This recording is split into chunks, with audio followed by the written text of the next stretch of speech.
Thanks, Sarah. So I'm just back from holidays and I've actually managed to unmute myself in an online meeting.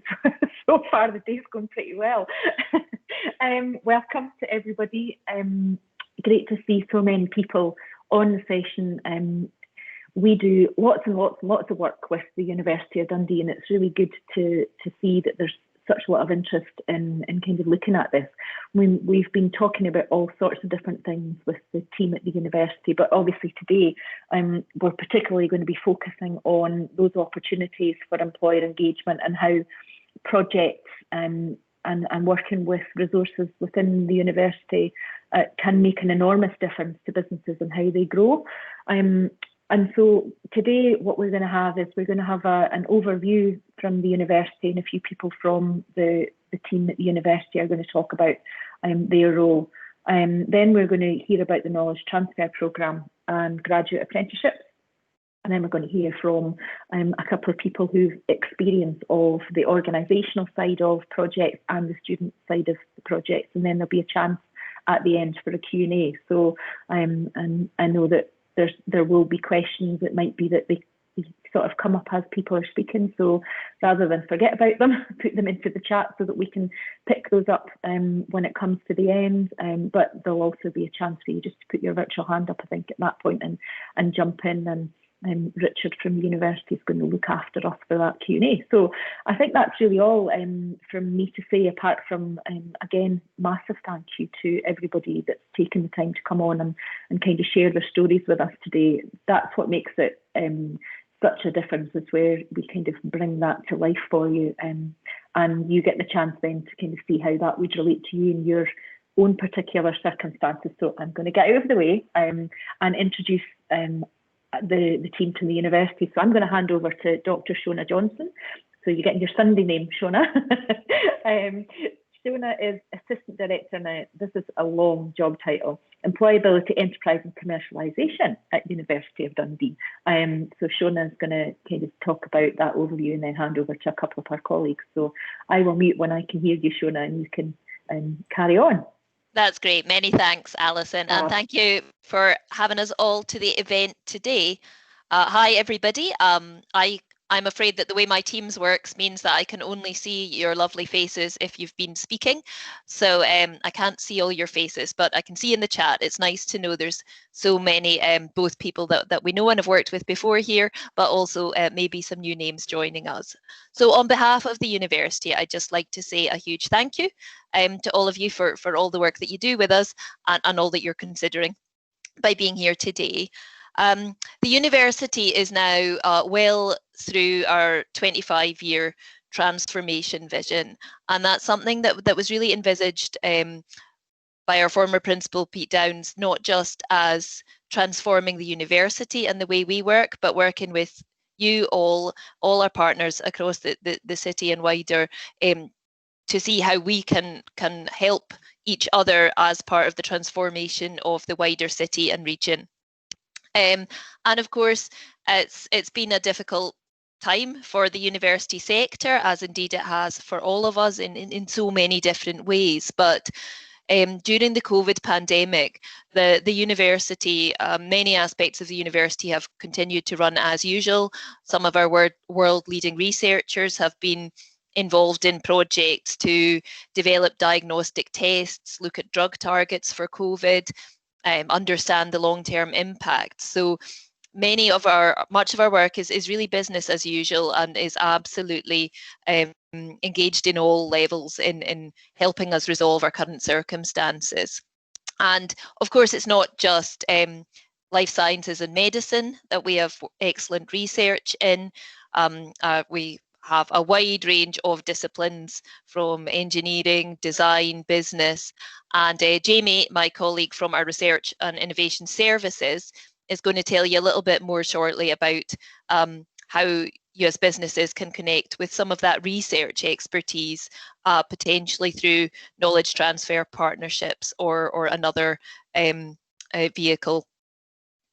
At the same time, though, the university is not just about research, and one of the achievements that we're very proud of in the last few months is that we haven't stopped teaching.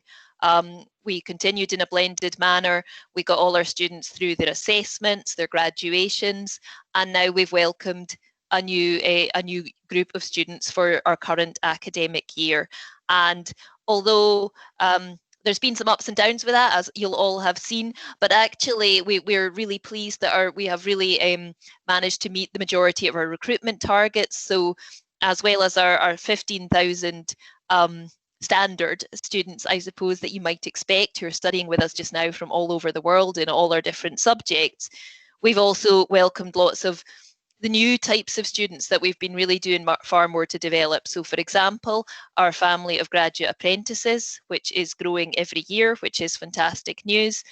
And also we launched some new upskilling provisions, so short, flexible courses that people who are in work or looking for work can take up without having to commit to a full degree.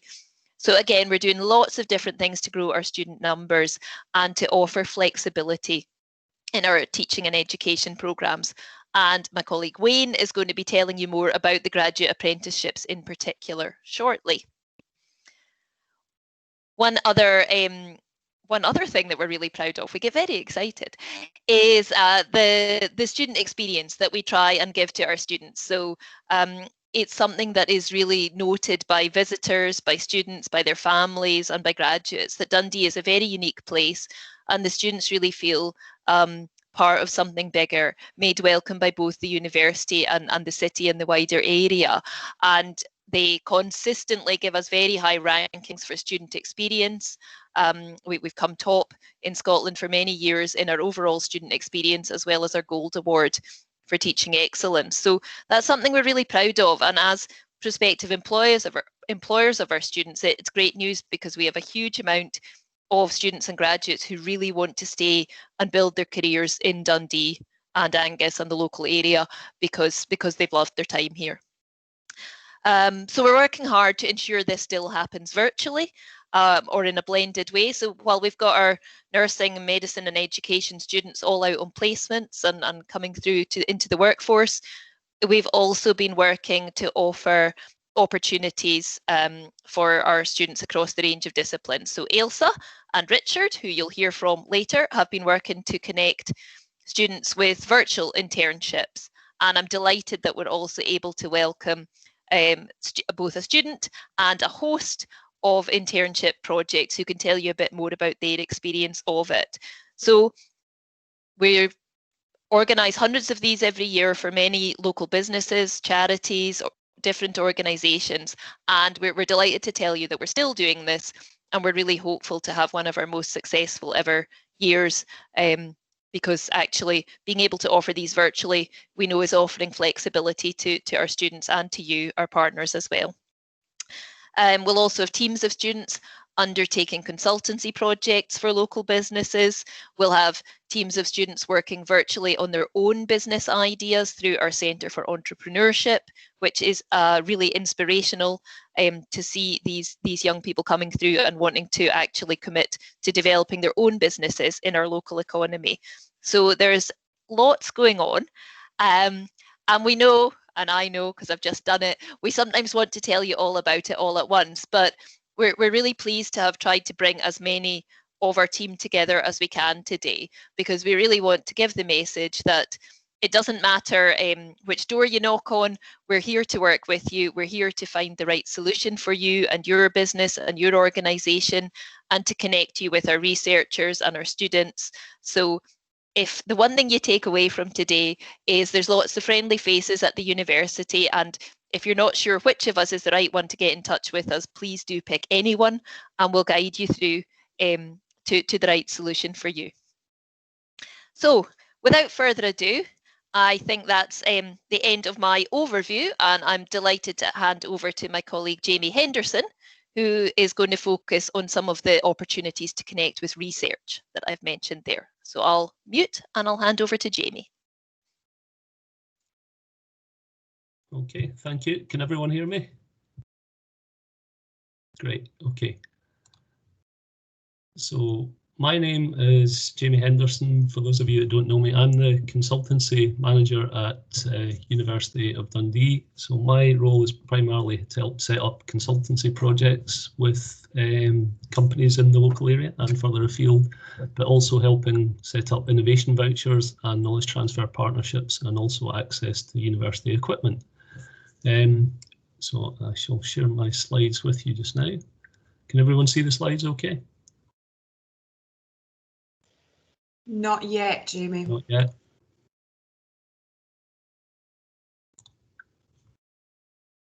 How about that?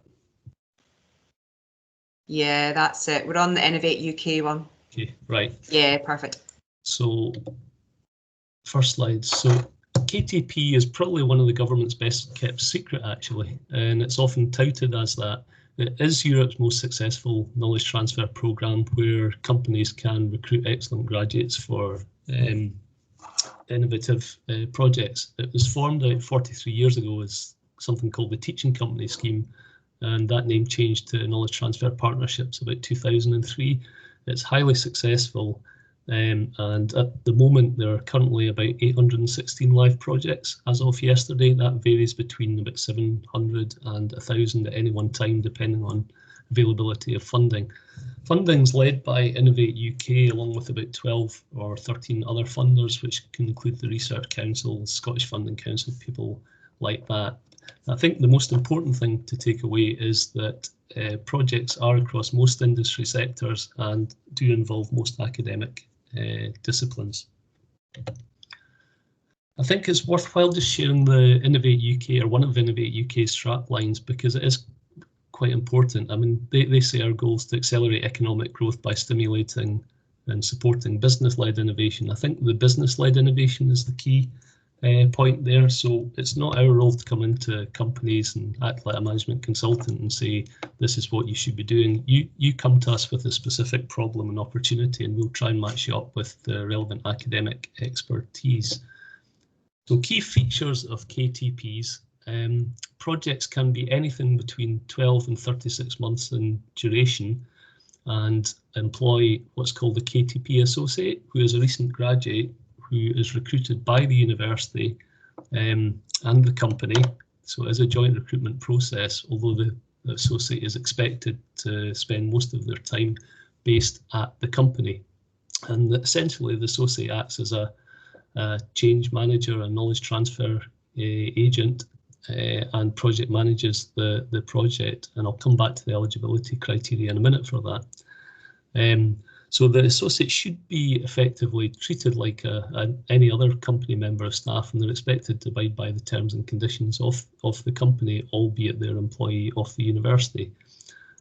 Some projects, more of the science and engineering based projects, the associate does spend some time at the university on experimental work, etc., but that's not always the case. The associate's expected to spend about half a day a week. The academic supervisor is expected to spend about half a day per week working on the project with the KTP associate. So the main eligibility criteria can be summarised as follows. The project has to be strategic and innovative and does lead to some sort of significant, not an incremental change in the company's capabilities. And I guess you wouldn't be speaking to us about a KTP project if that wasn't the case. The other thing that is key is the expertise shouldn't be readily available in-house, so it shouldn't just be a case of getting another developer to do something that you're doing already. And it has to be challenging for the associate. It shouldn't be viewed as like a consultancy project, and there has to be a clear business case for the company. Again, you probably wouldn't want to be getting involved in something like that if that wasn't the case, but within any application you would have to identify what the business case for the project is, which is normally a fairly easy thing to do. And I think from an academic's perspective, results hopefully will feed back into teaching and research, and there can be supplementary benefits to the company and the academic with spin-off projects like student projects, could be consultancy, etc., etc. So what's included in the overall budget. So as well as getting a graduate off salary up to around £30,000, there is a personal development budget, an associate development budget of £2,000 per annum, a travel and a subsistence budget of 2,250 per annum, and consumables budget of £1,500 per annum. Now, the associate development or personal development budget can be used to send the associate on training programs relevant to the specific project, and travel could be to and from potentially a client's business or to conferences and things like that that are relevant to the project. And similarly, consumables typically will be used for a laptop for the associate, but it can also be used for general consumables budgets for any experimental work that's done as well. So I think the biggest selling point, if you're looking at it for the first time, is the half a day, as well as obviously getting the KTP associate, is the half a day a week of academic support. So when we identify with yourselves what the project is and who the best academic partner that has the expertise to help you with your specific problem, that academic works very closely with yourself as the company and assists the KTP associate in the project development phase. Albeit, as I said earlier, the KTP associate is the project manager and the change agent for the project. So other things that are included is potentially you could access university equipment or other university services that are relevant to the project. So these figures have been taken from Innovate UK's website from, I think it was about 2 years ago, and this was the average increase in profit before tax of a KTP project. Now, bearing in mind KTPs are there for both SMEs and large companies as well. So some companies won't necessarily make anything like that, an increase in profit as a result of the KTP, but others will make significantly more than that. So the average for a KTP project is about 366k, 2 new jobs created, 15 business staff trained, commercial benefits from applications of any IP, about 27%. And I think another important thing to take away from this is KTP associates, typically 3/4 are offered a job at the end of the 2-year project, or whatever duration the project is, of which about 2/3 of that or 3/4 of that accept that. So about 64% associates stay with the company at the end of the project. I think the other thing to take note is that obviously you help to embed an innovation culture within the organisation if that wasn't there before, or helps to enhance that if there already is some innovation within the organisation. I'm conscious on time as well, so I'd just like to highlight very briefly about one of our case studies of, well, in fact, Rotamede have had 2 KTPs now. Rotamede, for those of you that don't know the company, I'm sure a lot of you do, are based up near Asda, just off the Kingsway. An SME that has become, and you'll see from the quote at the bottom there from Brian Frame, the managing director, they have become the world's leading supplier of continuous casting technology for non-ferrous alloys. So that's like copper alloys, various copper-based alloys. And he's recognised, as a lot of people in the organisation have, that a lot of that innovation has been driven and helped by University of Dundee and other institutions for that matter. So essentially they produce continuous casting machinery for pulsed copper wire, and one of the projects was looking at how to process new complex high performance copper alloys, incorporating other materials within that to improve the capability and performance of that machinery.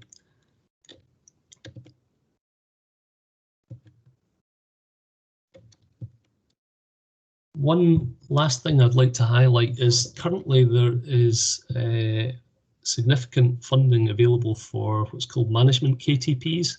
So typically most projects are science and engineering related, software development, all that sort of stuff. But more recently it's been recognised, and this probably ties into the COVID recovery stream that there is a requirement for management KTPs across the UK. So there has been funding made available, and that is available as we speak just now. It has been ring fenced for this. So if you see any of the points on that slide there that you think could apply to your organisation and how to potentially increase productivity in your organisation, then please come and speak to myself or our colleagues. As I say, funding is ring fenced, and we would be happy to explore any potential projects in these areas. Okay, my contact details are there, and happy to take any questions at the end or in the chat. Thank you very much. And at that point, I shall pass you across to Wayne. Thanks, Jamie. Let me just share my slides. See how this goes.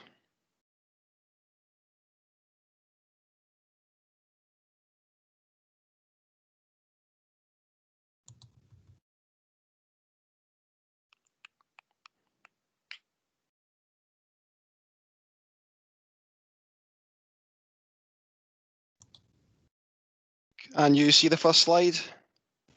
Yeah, that's it sorted, Wayne. Perfect.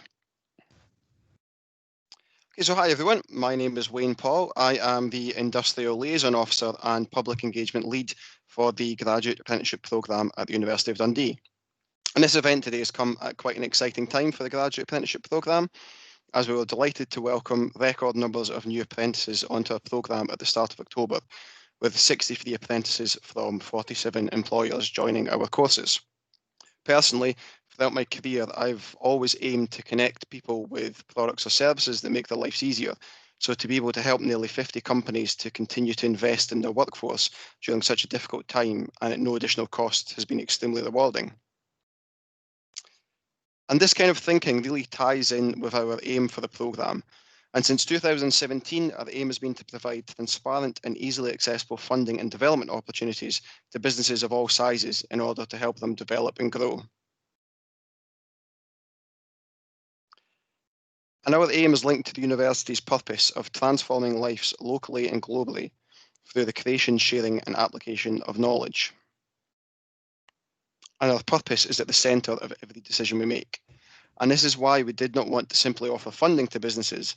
We wanted to create a programme that would combine the industry experience of our business leaders with the knowledge and skills of our experienced employees, the energy and fresh ideas of our young people, and the wealth of knowledge contained within the university into one incredible explosion of knowledge. And from this, first people of all ages and time and without getting into debt. Now, at this stage, I would usually go on to tell you more about what the Graduate Apprenticeship Programme is. However, I would quickly like to talk about what the programme is not. And the reason for this is that the name of the programme often creates some confusion over what the programme offers. And understandably, many people see the word apprenticeship and think that it's only for young people with little experience who may have not achieved academically at school. And they also see the word graduate and think that the programme is only for graduates, and neither of these are actually true. A graduate apprenticeship is a fully funded programme that gives you the opportunity to develop current or new members of your workforce to degree level, while still working full-time and at no additional cost to your business. Combining work-based learning and high-quality education, graduate apprentices spend 1 day a week studying at the university and the remaining 4 days of the week working in their role. And this allows them to develop their knowledge and practical experience at the same time, creating well-rounded, knowledgeable and experienced individuals. And our programme is proving to be a valuable resource for companies across Scotland, with more and more employers joining the programme every year. And we're now working with apprentices from over 100 different employers, and we're looking forward to welcoming apprentices from both current and new employers next year. Within our programme, we offer 5 courses, and these are a BSc Honours in Business Management, where we had a total of 30 funded places available this year, a BEng Honours in Civil Engineering, where we had a total of 20 funded places this year, a BEng Honours in Engineering, Design and Manufacturing, again where we had 20 fully funded places, a BSc Honours in IT Management for Business, with 15 fully funded places this year, and a BSc Honours in IT Software Development, with 5 fully funded places this year. And our programme has been designed to be as simple and easy as possible for all parties involved. You decide whether you would like to develop existing or new members of your workforce, or both, and we will work with you to identify the right person for the programme and then walk you through the application process. This can include reviewing CVs for potential applicants, participating in interviews, answering any questions or queries you may have, and processing all the relevant paperwork. Starting in September, for 42 weeks of the year, graduate apprentices will spend 4 days a week working full-time and 1 day a week studying at university. Now, currently, due to COVID, we are offering a blended learning approach with students only on campus once every 2 weeks. There will then be 2 weeks holiday at Christmas and Easter, with 6 in the summer.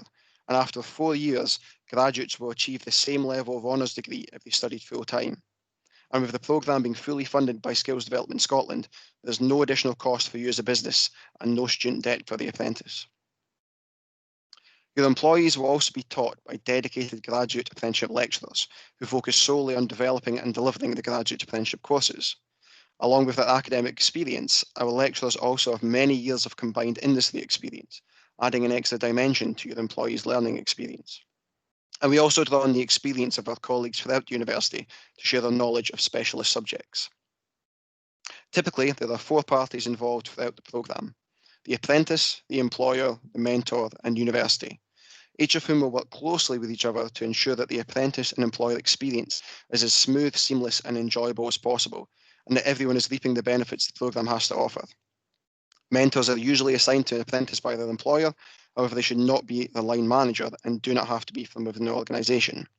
The mentor's role is not overly time-consuming, but plays a key role in providing the apprentice with unbiased support throughout the programme.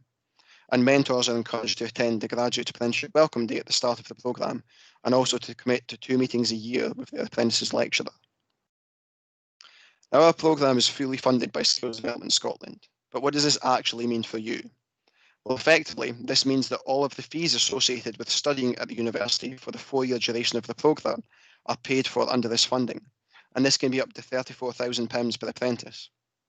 What the funding does not cover is your employee's wage for the day they are studying at the university, any travel expenses, which some of our employers do choose to cover, or their mentor's time. So what are some of the benefits you can experience as a business from using our programme? Firstly, you can develop the skill sets of your current employees at no additional cost, something that could prove to be very valuable in the current climate. If you're hiring new employees, the programme allows you to mould them around your internal systems and culture whilst they're receiving a formal education. You can also attract new, motivated, high-calibre employees who are eager to develop their workplace experience whilst furthering their education. Staff morale, productivity and retention has also been shown to increase, as they feel that their company is investing in them as an individual and they're adding value to the business. They're also developing their knowledge and experience and therefore finding more productive and efficient ways to work. Studying 1 day a week whilst working for 4 days allows apprentices to share and implement what they have learned from their lecturers and fellow apprentices on a weekly basis, bringing new knowledge and skills into your business. We do ask that all of our apprentices are paid at least a living wage, meaning that you can benefit from a graduate level employee and apprentice level investment. And we work closely with all of our employers to ensure that we create partnerships with them, which has resulted in a number of hugely beneficial collaborations across the university, from research projects, summer internships, graduate opportunities, and the formation of spin-up companies. And the flexible entry and exit points we offer allow you to plan for your skills needs, as we can offer entry straight into the 2nd or 3rd year of our programmes based on previous experience, and applicants also receive a qualification for every year they complete, allowing them to leave before the completion of 4 years if they have reached the skill level you desire. Finally, even though a programme lasts for 4 years, there is no obligation on your behalf to retain your employee for the duration of this time, as we appreciate circumstances can change. There are also a number of benefits for the employees in joining the programme. Firstly, they will develop their knowledge, skills and experience to honours level that they will be able to put into practice immediately. This will hopefully allow them to excel in their current role and develop their career within your organisation. For the 4 year duration of their course, they will receive all the benefits of being a full-time student, including access to award-winning staff, resources and facilities. They will also gain a degree from a highly respected university that would normally take 4 years of studying full-time to achieve, or whilst earning a full-time wage without any student debt. And finally, who also graduate with 4 years of valuable industry experience ahead of graduates who are studying full-time, hopefully leaving out in pole position when applying for a promotion. So why should you choose our Graduate Apprenticeship Programme? Well, if you're looking to hire externally, 72% of Scottish employers think job applicants lack technical, practical or job-specific skills, and therefore have to spend 6 to 9 months training new employees, including graduates. Internally, research has shown that current employees find learning more enjoyable and impactful if it's done in a practical and integrated way. And our programme addresses both of these issues by providing a richer, deeper learning experience, leaving our graduates with both the knowledge and industry experience they need to hit the ground running from day one, all at no additional cost to our employees or apprentices. But please don't take our word for it. Here's a quote from one of our graduate apprentices who's also looking to become an employer in the future. Catherine joined our programme to develop her own skills for her IT business, and now, having seen the value the programme can offer, is keen to hire a graduate apprentice in the future. Catherine said, "It really is the best of both worlds. We work in a particularly niche sector, and already I've been able to use the knowledge that I'm learning in my lectures in the workplace. I would encourage any employer to look at graduate apprenticeships for its staff, because it's an investment in them and your business." We've had overwhelmingly positive feedback from apprentices across all of our courses, including Jack Laird, who said, "Being in a class filled with like-minded people has given me the opportunity to discuss organisational differences and share systems and procedures that I can bring back to the workplace. The programme has given me the confidence to discuss with my colleagues how the systems and procedures that I am learning about at the university can be incorporated into my day-to-day work." And our programme has been designed to ensure that it is accessible to as wide a range of applicants as possible. This not only allows as many businesses as possible to take advantage of the opportunity, but also ensures our apprentices are studying alongside people from a wide range of backgrounds and experiences. And our apprenticeships are suitable for both current and new employees who are at least 16 years of age with no maximum age. Studying on the programme must do a higher level of qualification in a new area of learning, so they can be a degree holder, providing that that degree is in a different area. It's great for those who are completing or have completed a foundational modern apprenticeship and would like to develop further. And it's also suitable for school leavers with relevant qualifications who would like to work whilst continuing their education. And each of our courses also have their own entry requirements, and these are to ensure that our apprentices are not overwhelmed by the level of work they are required to complete. The process for applying is slightly different depending on if you're looking externally or internally. If you're looking internally, we would request to see your employee CV and then invite them to attend a short informal telephone interview. We'll then make a formal offer and start processing their application. If you're hiring externally, the same process applies. However, we can help you review CVs and participate in interviews if required to ensure you hire a suitable candidate for the programme. Sorry, I'm a couple minutes over, but that's it from me. If you have any questions, please feel free at the end or contact me at ga@dundee.ac.uk. I'll now pass over to Alison. Thank you. That's fab. Much appreciated to each of you for kind of sharing your piece of the jigsaw, particularly on the university support. I'm going to hand on now so that we can hear from an organisation and from students. So Brooke Marshall, Brooke, you're going to come in and kind of share your organisation's experience of kind of working with the university and with the student. Brooke, if you'd like to unmute yourself. Once I hear you, I'll get out of your way. Hello. Perfect. Hello, everyone. I'm excited to be here. My name is Brooke Marshall. I'm the Chief Executive Officer at Feeling Strong, which is a third sector organisation here in Dundee. It's a young people's charity, making sure that everything we do is designed, delivered, and for young people, to try and improve the mental health and well-being outcomes of the young people we have here in Dundee. So I was a late-minute addition to the roster. So I'm afraid that I don't have any fancy slides, but I will be talking a bit about our experience and what we got out of the programme, and also what we thought the students got out of the programme, importantly. I don't know if questions are at the end, but I'm happy to take any questions along the way. What I'll do is I'll open up the chat box and I'll keep an eye on it. So first and foremost, why would you take a placement student? So there's obviously extrinsic benefits, and I think those have been explored in great detail. However, what I want to talk about, surprise, surprise, is the intrinsic benefits. So as a values-driven organisation, we think it's hugely important that we're affording opportunities to people. We exist for the benefit of young people in Dundee. So for us, it makes sense to give the young people of Dundee the opportunity to help lead the change that we want to see for them. We're a third sector organisation, but that doesn't mean that private sector organisations don't also act as values-driven organisations. I'm sure we'd all like to think that they do. So if you think about what your organisation stands for, then I'm sure there are plenty of reasons why you'd want to take a placement student above and beyond just the extrinsic reasons. So I think after the why, what is next, right? So what are you going to get out of it? For me, I think the important thing to remember is it's not just that placement students are not homogenous, but placement opportunities are not homogenous. So it's going to depend on the content of the module and also the learning outcomes of that module. So we have taken placement students, well, to date we've taken 7 actually, and I think we're about to take on 4 more next semester, no, 5 more next semester. From both Dundee University and from Aberdeen University. And that's over, I want to say 4 different modules. So for each of those modules, we've had very different experiences for our placement students. So it's not always going to look the same. It depends on the area of work and the level of work. So for instance, a second-year placement student is going to provide you with a very different outcome from a 4th-year placement student. Also, there are kind of probably different time commitments for the modules as well. So one of the modules that we do is the second-year internship module at, I want to say it's the business school that run it. No, it's student services that run it, I think, at Dundee University. And that module is 30 hours over 1 semester, roughly 3 hours a week that the placement student will be kind of dedicating. So that's quite a manageable placement and probably a good one for first-time placement offerers or placement hosts or whatever you want to call them. And that might be a good way to get into it.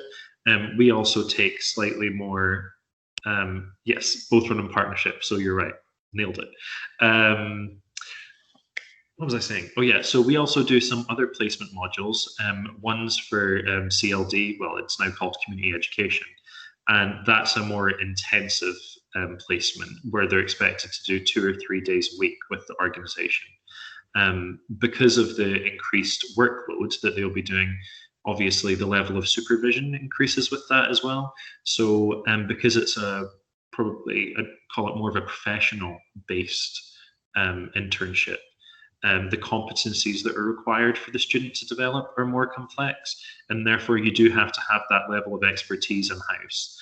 You do have to be able to accurately monitor their progress against learning outcomes. So you need to know a little bit about the learning outcomes first.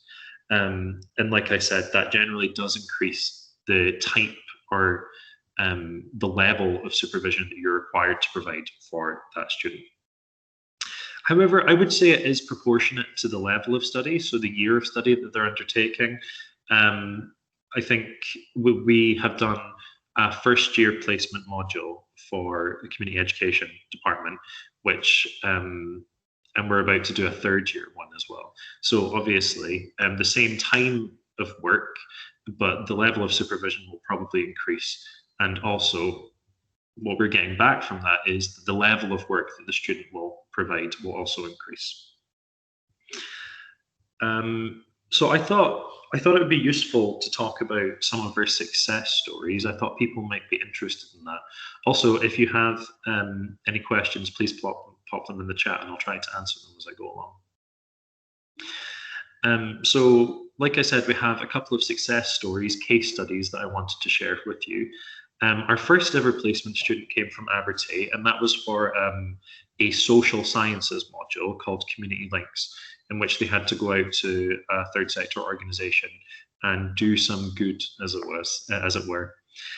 We had a placement student called Kieran who came on board, and over the course of the 2-semester module, developed and ran a project called School Champions, in which he went into schools across Dundee, secondary schools, and delivered a 6-week project trying to upskill young people so that they could be peer supporters, so they could learn more about mental health and signpost their peers if they were concerned about them, whether that was to third sector organisations or resources or to guidance teachers, just depending on the needs of that individual. So having delivered that across 3 schools, that 6-week project was a lot of experience for him, and actually ended up influencing where he wants to take his career. Before that, he wanted to be an English teacher. But then after that experience, he decided to work in the third sector. And as it happens, work with us. He applied for a job with us and he got it. So I think that's a really cool success story. One of the other success stories that we had was it was the internship module, the second year one that I was talking about earlier. We had 4 placement students come from that to help us set up a new peer support service, a drop-in service. And they were part of a team of 8, including 4 volunteers supervised by one of my members of staff. And over the course of that semester, they successfully helped set up that support service. And I think in the end, they saw something like, oh God, I should have looked this up beforehand. But they supported, I think, about 40 young people who came into the drop-in as a team, as a group, over the course of that semester. And I think that had a big impact on their, not just their professional competencies, but also their, I want to say, confidence and self-esteem. We got some really good comments and feedback from that team after it. They said that they felt very supported, and that they're feeling a little bit better equipped to go into the workplace after university. I think it's important to recognize that sometimes you're going to have challenges as well. It's not always going to be super plain sailing as much as we'd like it to, but even challenges can have benefits for the organization. So we had a placement student with us who was struggling in the role, which, you know, on the face of it is quite sad. That's a shame for that individual. However, it did give one of our members of staff, who was a first-time line manager or supervisor in this case, the ability to develop and grow their skill set as a supervisor and a line manager, and help support that placement student through a bit of a performance management process into a much better positive place. So even the challenges can bring opportunities, and I think that's important. So yeah, I think what's interesting is, for us, we've had one who's gone on to be a member of staff. We've had a couple who've gone on to be full-time, not full-time volunteers, but full volunteers with us. So it's been an interesting journey for us as an organisation hosting placement students. They're all different. They all come with their own experiences. However, none of them have been boring. They're all very interesting. They're all bringing something to the table, and it's been a lot of fun. So if anyone has any questions, I'd be happy to answer them. If not, I shall hand back over to Alison. So I think we'll give it like 30 seconds. Do we have any elevator music or something we can play? Well, you don't want me to sing. That would destroy the mood completely, Brooke. We'll definitely have time at the end to kind of cover group questions, and I'm sure that people will have some questions. It's such an interesting approach, actually. I really like some of the things you talked about. Have made me think about how we kind of handle placements and other things. But let's bring Ethan in, and we can hear from Ethan about the student side of things, and then we'll be able to have a handover to Richard, who can kind of look after all our questions. So thanks, Brooke. Ethan, are you there? Would you like to unmute? Yes, Alison, I'm here. Can you hear me? Sure can. Not a problem. Thanks, Brooke, and good morning, everyone. I'm just going to get my slide up while I'm talking. Thank you very much for inviting me to join. I've enjoyed the presentations given so far, and I hope my presentation will contribute to the excellent ideas that have already been shared, and as it's been mentioned, provide you with a student's insight into working for an organisation at university. Can you see my screen there?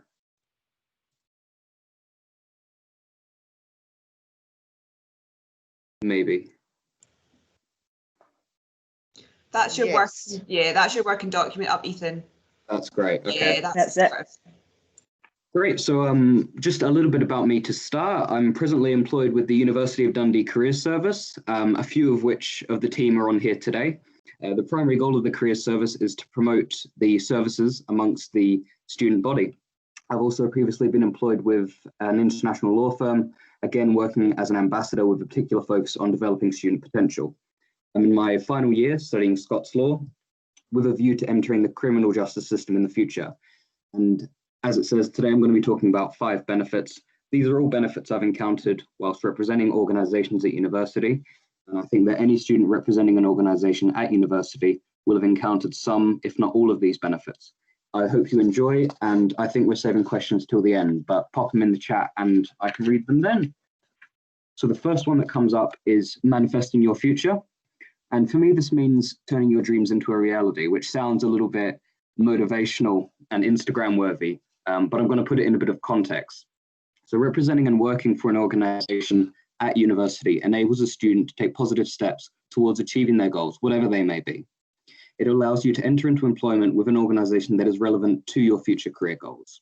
This is done really in 3 ways. The first one is going beyond the classroom, because some students may struggle to envision what their future will look like after university, particularly as they go to lectures, study in the library, and go on socials. It's not really a work environment. I think that working for an organisation gives students an understanding of what they would want, of whether they would want to enter into that area of work after graduation. It also allows them to put theory into practice, because it allows students to better understand how the skills that they've been developing in the classroom will benefit them in a place of work. These can be academic skills, knowledge of your specific subject area, and it can also be things like presentation and teamwork and group assignments. Finally, it's a level playing field, because some students are not able to gain experience in their field of expertise outside of university, particularly in law. Work experience is determined a lot of the time by who your family knows. Personally, I don't have that. So I found that the application process being available to all students who are interested puts all students on a level playing field and allows those with a passion for the work the opportunity to gain experience. The second benefit is transferable skills, which are skills that you learn when working for an organisation that may also be used later in your student study or when working for other organisations in the future. Personally, I know that my performance as a student has improved in relation to working with organisations. You learn presentation skills, as you'll often be asked to present to other students or your employers. You gain confidence by speaking in public or presenting your work online, which is invaluable and will benefit you for years after working for that organisation. You learn time management. Balancing studies, a social life, and organisation work allows the students to develop time management skills. Personally, the most significant thing I've learned is to prioritise the most important tasks for when I'm the most productive. For me, that's early in the morning, but I know that other people do their work a little bit later on. Online promotion, which is particularly relevant given the current climate that we're in. You gain a better understanding of how to engage with people using online and social media platforms. In my experience, using online platforms is the easy part. It's finding ways to communicate information in a user-friendly way that requires the most attention, especially when you cannot see the people you're trying to communicate to. Last but not least, we've got teamwork, because working for an organisation will place you in a number of teams, including with members of your own organisation and with other students. You must learn to assess the strengths of each individual and rely on those strengths to achieve a mutual goal. The third one is building your network, and your network is your team, essentially, at the organisation and the people who you depend on to ensure you get the job done in a timely manner. Network is important because more can be achieved by a group than by individuals. Working effectively as part of a network can improve the performance of the organisation and also help you while working there. It's important to rely on people, which is something that I did struggle with when beginning my work with organisations. I'm the sort of person who likes to get jobs done in my own way, but by relying on other people, these jobs are done better than I could have done them myself. So firstly, you can learn from professionals because it puts you in close proximity to these professionals. In my experience, as well as working with these professionals, it's important to learn as much as possible from them whilst you have the opportunity. It's important to take in as much as possible. Your network may also provide you with future job opportunities to take up employment connected with that organisation. I found that keeping an eye on advertisements of the organisation and their goals and projects can lead you to employment after university.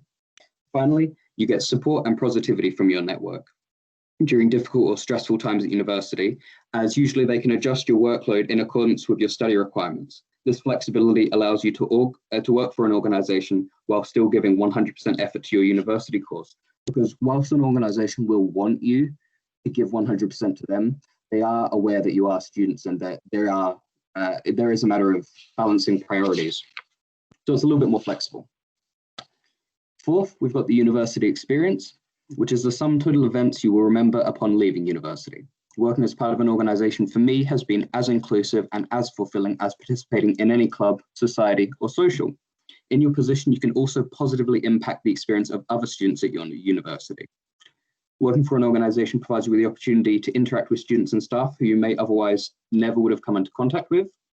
This can provide new and interesting insights into your work, especially when it involves you interacting with people outside of your own course. Every day becomes an opportunity to learn new things. You can also share knowledge with these people you meet. This consolidates your own learning and allows you to engage in conversations that challenge your understanding of different topics. And finally, you contribute to the university ethos. The University of Dundee has an ethos centred on being friendly and innovative, which are values that I seek to present in my capacity as an organisation ambassador. Any student working for an organisation promotes not only the opportunities, but also the ethos of the university. The final benefit is one that's a little bit harder to define, but it's building a professional mentality, which for me isn't reserved to industry professionals. It's a state of thinking that allows you to embrace challenges and conduct yourself in a manner most appropriate to the challenges ahead. This mentality is necessary for everybody in life, regardless of what career they pursue. Working for an organisation can help you develop this mentality. You develop confidence in your abilities as a worker. If you have done something once, you will have more confidence when doing it again. This is especially important after university, as tasks you have performed while at university will likely need to be performed again. Ambition is the desire to experience more and to achieve more. Once you've been successful when working at one organisation, for me at least, I felt excited and compelled to find another opportunity to take on. This hunger and desire to challenge yourself is very important for students after university as they enter a competitive environment of recruitment. And lastly, experience. It allows you to take on more challenging tasks in the future. As your experience grows, so does your knowledge and your ability as a worker. Soon you'll be a competent professional. However, this process can only begin with taking advantages of opportunities available to you at your university. As you might have been able to tell through this presentation, I thoroughly enjoyed working for organisations whilst at university. I've developed as a person and grown as a professional. I feel that the challenges I've experienced will be invaluable as I move to secure employment in the future. I've also met many amazing people while working for organisations, and I feel privileged to be a part of such passionate and expert teams. Their advice is essential, and I take every opportunity to gain insights from them. I look forward to contributing my work with the Careers Service, and we are ready for the challenges brought on by the current pandemic. We will adapt to this and continue to work tirelessly to provide students at the University of Dundee with help to unleash their potential as they move into their careers. Thank you all very much for listening, and feel free to ask any questions during the Q&A. I would be delighted to expand on anything I've mentioned in this presentation. I think I'm handing over to Richard now, who's going to be running the Q&A. So thank you very much, guys. That's terrific. Thank you very much, Ethan. It's really great to hear that. And thank you to everybody for your input. That was it's been really great to hear. It's even though you work at university, it's always good to hear and be reminded of all the good things that are going on. So yeah, really great to hear that. There's not been many questions, so please do, if you have any questions, please do get them into the chat box.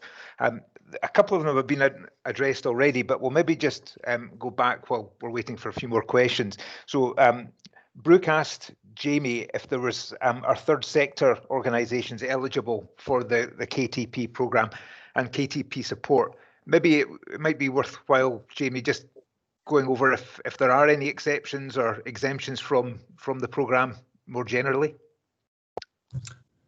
Yes, so I mean, I don't want to rule out third sector organisations. They are always more challenging to get through the system, primarily because Innovate UK are looking for private organisations and to engage with universities in projects that will increase their productivity. So it's the identifying the business case for that particular project. So it's not saying that a project isn't valuable in any shape or form. It's just Innovate have set criteria, and at the moment when funding's tight. They have actually, specified that projects with SMEs are ones that are going to take priority. So in the past, so we have had projects in the past with the likes of the NHS trusts, for example. At the moment, it's difficult to get projects through that area. So I don't want to come across as being negative. So I would say if there is a project you've got in mind,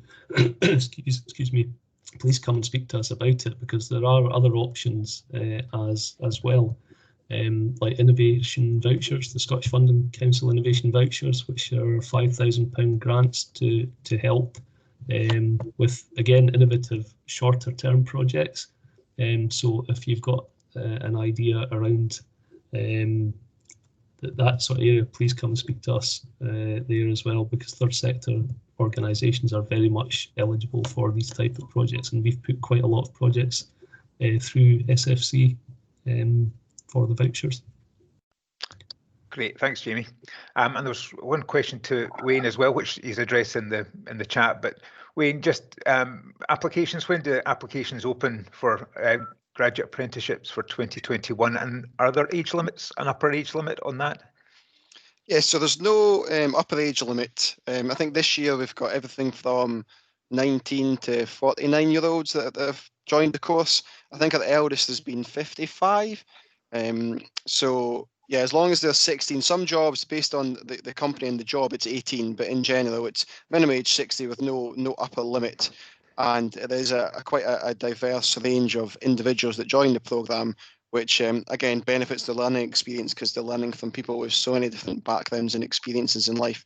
Regarding applications, technically you could apply now, and we don't confirm the number of places until January, which is when we usually put an announcement out about how many places we have available, and that's when kind of applications start to come in between January and the programme starting in September. That's great. Thanks very much for that. Okay, so Mo has asked, has any placements for health and safety or sustainability? Will I take that one? I'll maybe just address that one. So, yeah, I think we've always had a conversation, and you've got some students starting in semester 2 as part of the internship module, which is fantastic. I think there's it really just depends, and particularly challenging this year has been obviously the fact that we've had to go remote. So we're always open to having a conversation about what a placement can look like, depending on what it is you're looking for. There's students at different levels, and whether they're undergraduates doing the internship module, or whether they're postgraduates doing one of the top postgraduate programs. So it's always worth us having a conversation. So please get in touch, and we'll talk things through a bit more detail about what you're actually looking for.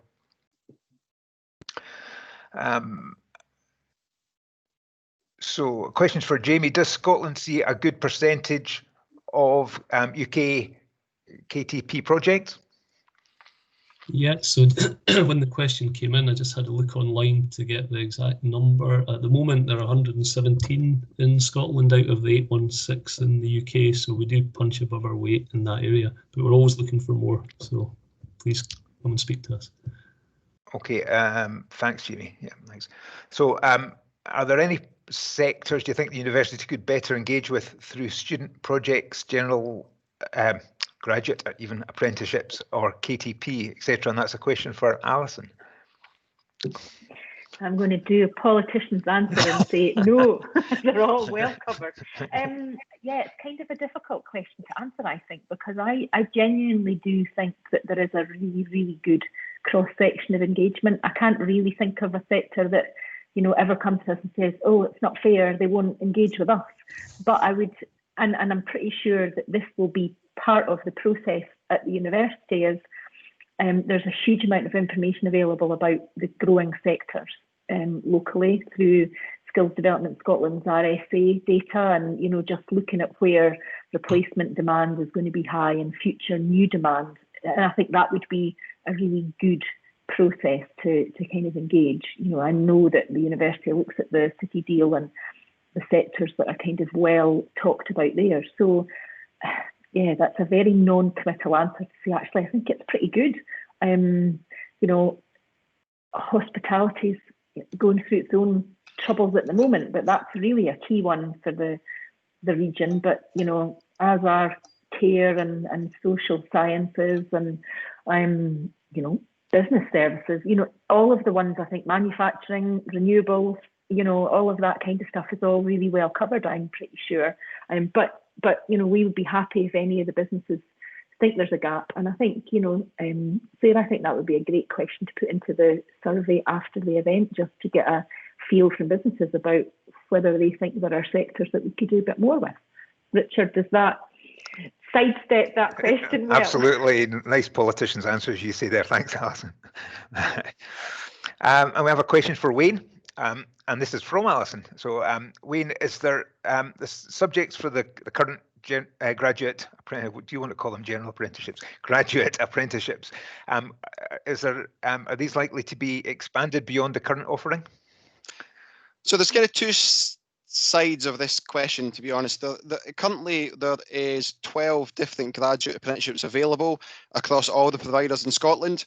For example, we work closely with Stirling, who have started a data science graduate apprenticeship. In addition to what we offer, there's also accounting, construction in the built environment, cybersecurity, early learning and childcare, engineering, instrumentation, measurement and control, and then our 5, which is business management, IT management for business, IT software development, civil engineering, and engineering design and manufacturing. There's also a civil engineering higher apprenticeship, and to be honest, I'm not actually sure what that is off the top of my head. But what I would say is that in regards to the University of Dundee expanding the courses, we have considered accounting and I applied last year, but due to the way the funding was set up and there was uncertainty around the European Funding Council, we didn't get that at the time, but it's something that we may be looking to do in the future. But what I would say to any businesses who are considering a graduate apprenticeship, especially if it's not with a subject with us, is please look into it further. I mean, I have passed many businesses this year on to other providers who offer different courses they're looking for, or even providers that offer the same courses that we offer, but where we maybe be closer to where their key head offices or employees are based. Because for me, the funding opportunity is such a valuable one. The fact it's so easily accessible, it's so readily available, and you don't have to jump through hoops to get it. I really encourage any organisation to utilise it, whether it's with University of Dundee or any of the other providers around Scotland. So short answer is, in the immediate future, it'll be those 5 key at University of Dundee, but there are other providers in Aberdeen, Edinburgh, Stirling and beyond that do provide graduate apprenticeships to businesses. That's great. Thanks for that, Wayne. No more questions. So I would just like to thank you for your questions. Thank you for coming along today. I think Alison's going to do a close. One last thing before I do hand over to Alison is just to let you know about our brand new employer engagement brochure, which is literally about to be hot off the press. It should be in the next 24 hours or so. So I would really like to get that out to you. Follows up a little bit more information or even a summary of what we've covered off today. So I think the plan will be that we will forward that to Sarah and that will get sent out maybe as part of a follow-up to today's session. So please do look out for that. It will also be available via social media and elsewhere over the next few days. So thanks very much, and I'll hand back over to Alison. Thank you. Thanks so much, Richard. Yeah, I mean, it's been a really interesting discussion and an update today.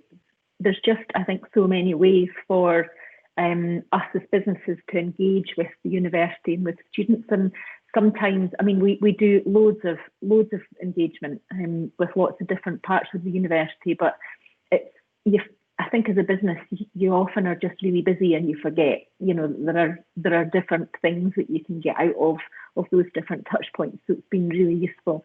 I mean, as I said, even just listening to kind of Brooke and Ethan talk about, you know, I mean, we've done placements and internships and hosted students. And every year that we do it, I think, oh, how do I make that a better experience for the student? And we think about our team and who in the team is going to be working with that student. But yeah, I thought that was just an interesting a very interesting way for an organisation to approach how it engages with young people and how it can tap into the expertise in the university. But just think about, making sure that your projects are well designed and those young people are well supported as well. So massive thank you.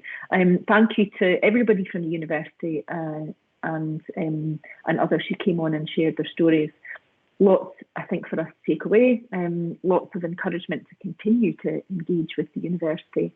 And, I would definitely encourage you to connect with Wayne and colleagues and think about the graduate apprenticeships. We have just brought in our very first graduate apprentice this year, and it was a really straightforward process. We had someone with us who was a foundation apprentice, and I think that's really important that we're all looking at different methods for bringing people into our business or upskilling our existing workforce. So I would definitely encourage you all just to have those conversations. Most of you will know Ailsa, and Ailsa does lots of networking with lots of businesses through the chamber events. So, she's always up for a virtual coffee and a bit of a catch up, as are any of her colleagues. Hi, Ailsa. So thank you to you for coming in and taking part. The recording for today's session will be up on our YouTube channel afterwards. So Sarah always makes that look really seamless.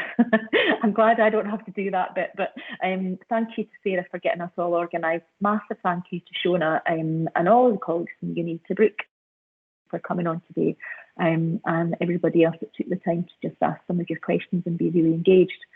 Thanks so much, folks, and I'll catch up with you at our next event. Thank you.